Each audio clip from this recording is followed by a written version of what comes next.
A text message sparks a new chapter in the political feud between Governor Bevin and Attorney General Andy Beshear. What both sides are saying about it tonight. What investigators are saying tonight about a teenager accused of killing his father, then shooting people at a South Carolina school. How police say some help from the internet helped them track down a man wanted for a string of robberies. This is WKYT News at 11. Good evening. It has been a soggy night as rain and cooler temperatures sweep across the bluegrass, but many of you saw this after the rain. Yeah, Tiffany shared this eyewitness picture of a double rainbow in Madison County. It looks like more rain is on the way. We begin tonight with WKYT Chief Meteorologist Chris Bailey and your no-wait weather forecast. How about more of those rainbows? You know what? Given the overall pattern over the next 2 or 3 days, don't be surprised if we don't see a few more rainbows, because it's one of those setups. You're going to get these little waves of showers and thunderstorms, a little sunshine in between. That's the recipe to get in on some of the rainbows. Low pressure spinning on top of the Bluegrass State right now, or on top of the Buckeye State, heading into the Bluegrass State. And you see the showers, how they're going around counterclockwise, that area of low pressure. So the stuff we had into central Kentucky around 4 or 5 o'clock this evening is slowly working into the mountains of eastern Kentucky. It's not as widespread, not as heavy, not getting thunder and lightning, but a nice little rain shower into parts of London, to the northeast toward Jackson, Salyersville, and on toward the Sandy Hook area. Bluegrass country, not a whole lot of action now, even seeing a few stars out there over the past few hours. Future radar, though, watch how that band continues to do its thing, and then middle of the morning tomorrow, notice how we see another round of some showers firing up and trying to come back toward the west. Remember, everything's going counterclockwise around that low pressure. That's going to give us a little bit of ugly on the way. Brand new hour-by-hour forecast tracking the rain and the cooler temperatures at 11:13, guys. Chris, we'll see you then. Thank you. It has been going on for months, and today there were new developments in the political feud between Republican Governor Matt Bevin and Democratic Attorney General Andy Beshear. Beshear says the governor sent him a text message saying the Attorney General's office is an embarrassment. Tonight, the governor's office responded with its version of the message. Our Garrett Weimer has the latest in our top story at 11. Even after the rain cleared, it still stayed stormy inside the state capitol. Oh, the only communication that I've received was a nasty text message from the governor last night. What did it say? It said my office was an embarrassment to Kentucky. Being the adult in the room, I did not respond. Attorney General Andy Beshear made that text public at a news conference shortly after a judge blocked Governor Bevin's order abolishing the U of L board. It was Beshear's second legal victory against Bevin in only a week. But the governor's office says Beshear manipulated that text message to mislead reporters. They released a screenshot of their own, also showing a link to a story about an investigator from the AG's office accused of misconduct. In a statement, Bevin's press secretary says, quote, "The governor was correct. The deceitful behavior of the AG and a number of his staff are an increasing embarrassment to Kentucky. We all deserve better." Jack Brammer of the Lexington Herald-Leader says in his decades of covering state government, he hasn't seen anything like this feud. It's being fought out in the courtrooms, it's being fought out in the media, in the public arena, and it just doesn't look like any end is in sight. The AG spokesman later fired back at the governor, saying in a statement that Bevin admitted to sending a, quote, nasty text, an action, quote, beneath the office of the governor. At the Capitol, Garrett Weimer, WKYT. Governor Bevin also heard complaints from House Democrats today. They want the governor to release more than $4.5 million in Support Education Excellence in Kentucky, or SEEK, funding. House Democratic leaders said the governor needs to pay the money as part of the budget bill the General Assembly passed. But before their news conference, the governor posted a video on social media. There has never been an administration in this state that has ever contributed more money to education, because I know for a fact if we're ever to be the best version of ourselves that we can possibly be, we have got to pour into education. It's not discretionary money, it's mandatory money. To go backward on that promise is to go backward on the promise of the Education Reform Act. House Democrats say not having the SEEK money released primarily hurts poorer school districts in Kentucky. Tonight, police in South Carolina have arrested a teenager they say killed his father, then shot several people at an elementary school. It happened this afternoon in Townville, not far from Greenville. As Jamie Yukas tells us, police say one of the students shot at the school is now fighting for his life.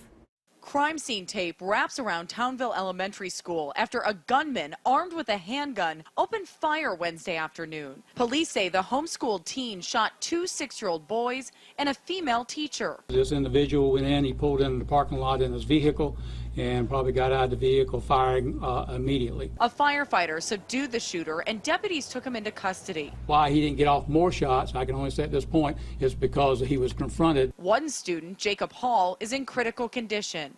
The other student and teacher have been released from the hospital. Parents rushed to the school to pick up their children, but most were evacuated on school buses to nearby Oakdale Baptist Church. The school basically filled up with police officers, EMS. Basically, we were told at that point it was on lockdown. We saw helicopters coming in. The sheriff credited frequent drills for minimizing the injuries. If they have to, they fight. And as y'all have heard, one of our firefighters did that and probably saved a lot more lives. Another 911 call led deputies to a home about 2 miles away. Inside, the body of the alleged gunman's 47-year-old father. Police are still trying to figure out why the teenager went on the shooting spree. Jamie Yukas, CBS News, New York. Classes at the school have been canceled for the rest of the week. Tonight, a man police connected to a string of robberies in Madison and Clay counties has been arrested. Police say they caught William Hacker today after a police chase in Laurel County. They say Cassie Seals was with him, and they've charged her in connection to a Clay County robbery. Police say they found Hacker thanks to social media and our WKYT website. Monique Blair is at the live desk with more. Monique.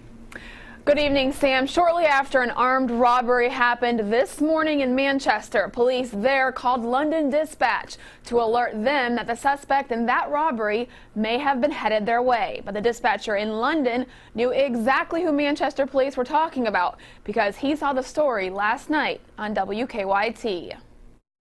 Can you have your units look for on the parkway a black Ford Ranger, black spray painted Ford Ranger with no license plate on it? We just had an armed robbery here at the dollar store in town, one of them. On Tuesday night, we told you about several armed robberies that had happened in Madison County the past few days. So in this phone call, you can hear the London dispatcher is aware of the black spray painted Ford Ranger that police were looking for. That's been all over the news. WKYT was on the news last night, a armed robbery suspect out of Madison County and Berea. That's probably the same one. Yeah, look on WKYT, they got pictures of it. London police tell us they pulled up the WKYT website on their mobile data terminals, and not long after that, they spotted William Hacker in this truck on Hal Rogers Parkway. The suspect actually had seen that the officers were identifying him on their telephones, and that's when he sped away and the pursuit began. Police say Hacker then took officers on a roughly 3-mile chase. The cruisers were unable to follow, and then his vehicle was disabled when he traveled over an embankment. Now, Hacker was arrested shortly after he led police on that foot chase, and we are told one officer did suffer minor injuries during that arrest. Also, during the car chase, police tell us Hacker almost hit a construction worker. At the live desk, Monique Blair, WKYT. Monique, thank you. Hacker faces many charges, including assault of a police officer, fleeing and evading, and wanton endangerment, but he could face other charges in counties as well. New tonight, Lexington police are looking for a man they say tried to rob a store. It happened just before 9 tonight at a Family Dollar on Race Street. Employees say they had already locked the doors for the night, but they say a man armed with a gun and his face covered with a bandana showed up and tried to open the doors. When he couldn't get inside, police say he ran off. Former Personnel Cabinet Secretary Tim Longmire is scheduled to be sentenced tomorrow. He pled guilty to a federal bribery charge in April, admitting to his role in a kickback scheme. Today, Democratic activist and political consultant Larry O'Brien pled guilty to bribery in connection to the case. Prosecutors say Longmire enlisted O'Brien to take part in the scheme. O'Brien will be sentenced in January. A dangerous discovery in southeastern Kentucky today. In 9 minutes, what police say they found may have been hidden there for months. Also ahead on WKYT News at 11, how UK fans in line for Big Blue Madness tickets said they stayed dry during the rain tonight. Now, your hour-by-hour forecast with Chief Meteorologist Chris Bailey. Middle of the week is upon us. It's all downhill toward the weekend. And in terms of the weather, kind of what you had today is what you're going to be getting over the next few days. You're going to get some very nice conditions. You may get a couple of raindrops for an hour or two that kind of put a little frown on your face, and the sun comes back up and you smile again. We look outside with a big area of low pressure right on top of Dayton, Ohio, and it is southbound and down. We'll be on top of the Bluegrass State as we go into the next couple of days. This has been well telegraphed for the better part of the past week. It's that upper level low we were talking about a week ago, and it's always good when a plan comes together. There it is, spinning on top of Kentucky. And on the backside of this, notice how we're pulling in those northwesterly winds, cooler winds out ahead of it. Big severe weather today into parts of Virginia into the Carolinas. Nothing like that around here, though that center of circulation is getting close to Covington and Cincinnati right now. 52 into northern Kentucky. Most areas low and mid 50s. We've been holding in the 50s since late afternoon when that front slammed through here. Got a lot of clouds. We start to see a little star action showing up, and those numbers can at least drop into the mid and upper 40s in a few areas first thing tomorrow morning. Defender Radar Network has been active today. One of the few days for the month of September. We've had a little busy stuff showing up. Corbin, London, some rain. This is now beginning to weaken just a little bit. That hour-by-hour forecast we had earlier really showing that trend well. And into parts of central Kentucky, not a whole lot left in the tank. So as we look into the day tomorrow, you're going to have some sun, you're going to have some clouds, and at any point you may get in on a gusty shower or thunderstorm, but temperatures will continue to come in with the under in terms of where we should be for this time of year. Tomorrow, 5 o'clock, here's that upper level low right on top of Kentucky. Now watch your timeline. Watch that big sprawling circulation around this system that is on top of Kentucky. This is now 8 o'clock on Friday morning. It didn't move much at all, did it? Now we start to get into late Friday. This came from the north, dropped into the south, and now it's going to start to slowly return back to the north as we go into Saturday morning and then later Saturday afternoon. Now, the farther away this gets from us, the less influence it's going to have on our weather. So you're going to get some rounds of showers, maybe a rumble of thunder. Is it a washout tomorrow? Is it a washout on Friday or Saturday? No, no, and no. Can you get some chilly temperatures and gusty winds? Yes, and yes. Hour-by-hour forecast. A lot of 40s for areas that clearing the skies up early tomorrow. Middle of the day, look at the 50s showing up. Through the afternoon, you're going to see rain that may try to come at you from an odd direction. It may go in reverse, coming at us from east to west, spinning around that area of low pressure. So no one day's a washout. You're going to have some dry times in there. Just kind of pick your battles for something outdoors over the next few days. Get us to Sunday. It's game on for some nice weather. 70, low and mid 70s coming up into the first full week of October. Am I really saying the first full week of October? Yes. Yep. We're there, guys. Fall is here. Great night for a camp out. It is. It's better now for the campers than how they started the evening. All right. Talk about some hardy souls. Well, the rain tonight did not dampen the spirits of hundreds of UK basketball fans already lined up for Big Blue Madness tickets. The official camp out for tickets began this morning outside Memorial Coliseum. Many fans we talked to say they line up every year, and they've learned to come prepared for the weather with tents and rain gear. We get it so many times that we're crazy, and all that. But yeah, we've improvised, and we found ways from each year to year to just go ahead and prepare for the worst. Well, that's a good attitude to have. Big Blue Madness tickets will be handed out Friday night at 10. Madness will be held October 14th at Rupp Arena. Some families that live near an arsenic cleanup area in Montgomery County have received some help from the state. That's in 8 minutes. New tonight, police say they have disabled some explosive devices in Harlan County, and they think they're connected to an earlier case. Police say today someone found a cooler filled with potentially explosive ingredients and a bucket containing 2 improvised explosive devices. Police think Mark Sawaf set those devices earlier this year before he was arrested. They say Lexington fire investigators shot and killed him after they say he tried to escape when they brought him to Harlan County to look for more explosives. New tonight, Lexington police say they found a man they connected to a series of crimes in a neighborhood. Police say they arrested 25-year-old Jared Dunaway today. He's been charged with burglary, criminal trespassing, theft, shoplifting, and terroristic threatening. Police think Dunaway could be behind more than a dozen burglaries in the Fairway neighborhood. They say televisions have been stolen from back porches and patios, and lawn equipment was taken from garages. New tonight, investigators say a man has died after an accidental shooting in Boyle County. They say 29-year-old Alan Ramsey died this afternoon at UK Hospital. The Boyle County Sheriff's Office says around 11 this morning, Ramsey was shooting groundhogs at his farm on Tuggle Road, but somehow deputies say a bullet hit Ramsey in the stomach. A man injured in a shooting outside a Lexington bar nearly 4 months ago has died. Friends say that 21-year-old Skylar Ray had been on a ventilator and confined to a wheelchair since the shooting. They say Ray was trying to break up a fight when he was shot.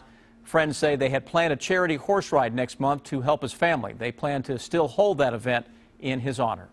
As a parent, it's devastating. I couldn't imagine his parents, what they go through, the siblings. I mean, it's just, you know, it's heartbreaking, very heartbreaking.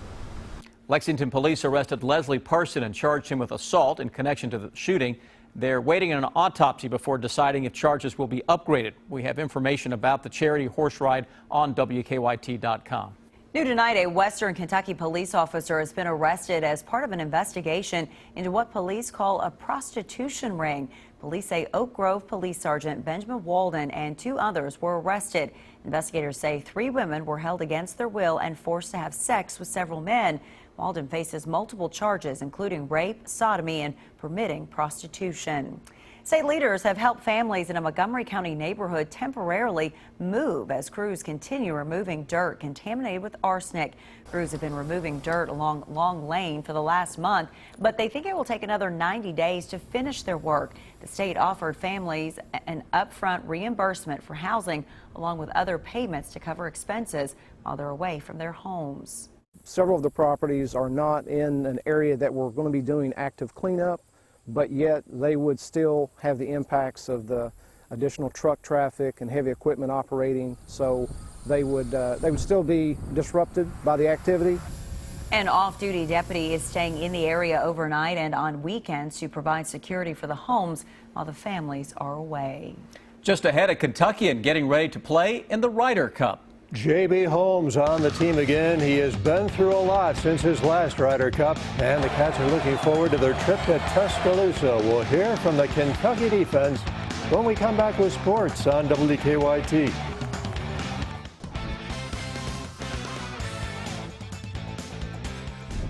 The last time the Cats played the #1 team in the country, it was Alabama back in 2013. The Cats get Bama again this weekend, and again the Tide is #1 in the country. Kentucky coming off that huge win over South Carolina, a game the Cats absolutely had to have, and it was a big shot in the arm. What's the feeling like now going into Tuscaloosa to play the Tide in Bryant-Denny Stadium? There's pressure going to every stadium we go to, but being the fact that it is the #1 team in the country, you know, it just brings, you know, just chills because I always wanted to play Alabama. You know, when I was younger, I wanted to play Alabama because I always knew they was going to be the top team. You know, so now this is my time, and, you know, and we're ready to shine.